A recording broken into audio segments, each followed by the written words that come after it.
بسم اللہ الرحمن الرحیم۔ السلام علیکم۔ اگر آپ لوگوں نے یو اے ای میں رہنا ہے، ابو دھابی میں رہنا ہے، دبئی میں رہنا ہے، شارجہ میں، جمان ریسل خانہ لائن میں، تو جناب ادھر ایک نیا ٹرینڈ چل گیا فراڈ کا، اور یہ نہ ہو کہ آپ کو بھی کوئی گھیر لے اور آپ کے ساتھ فراڈ کر کے چلا جائے۔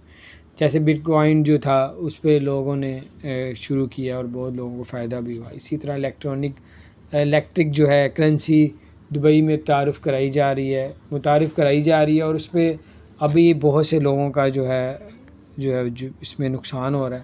تو اس طرح کے وقت الیکٹرک کرنسی ہے، یہ آگے بہت زیادہ جائے گی۔ بڑی کمپنی نے اب ایک بندے نے کہا وہاں کی دبئی کی بہت بڑی کمپنی ہے، وہاں پہ انہوں نے کہا کہ اس کمپنی نے یہ الیکٹرک جو ہے کرنسی شروع کی ہے تو آپ اس پہ انویسٹ کریں، اس نے بڑا اوپر جانا۔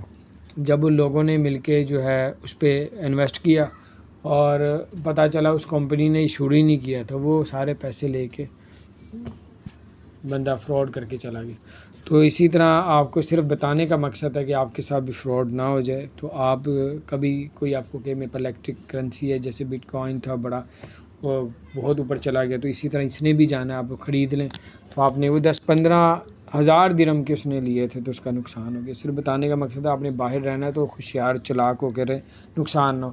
دوسری خبر یہ تھی کہ دبئی میں ڈاکٹر ہے، اس کو ایک نجی پرائیویٹ ہاسپٹل سے نکال دیا۔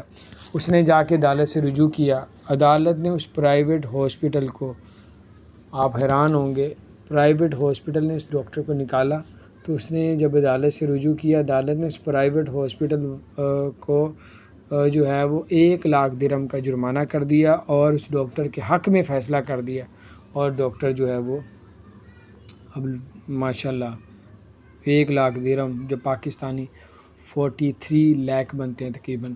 تو بہرحال یہ اس طرح کوئی زیادتی کرے تو آپ لوگ عدالت سے بھی رجوع کر سکتے ہیں، جو آپ کے حق میں فیصلہ ہو سکتا ہے اگر آپ رائٹ پہ ہیں۔ اپنا خیال رکھیں، چینل کو سبسکرائب نہیں کیا ضرور سبسکرائب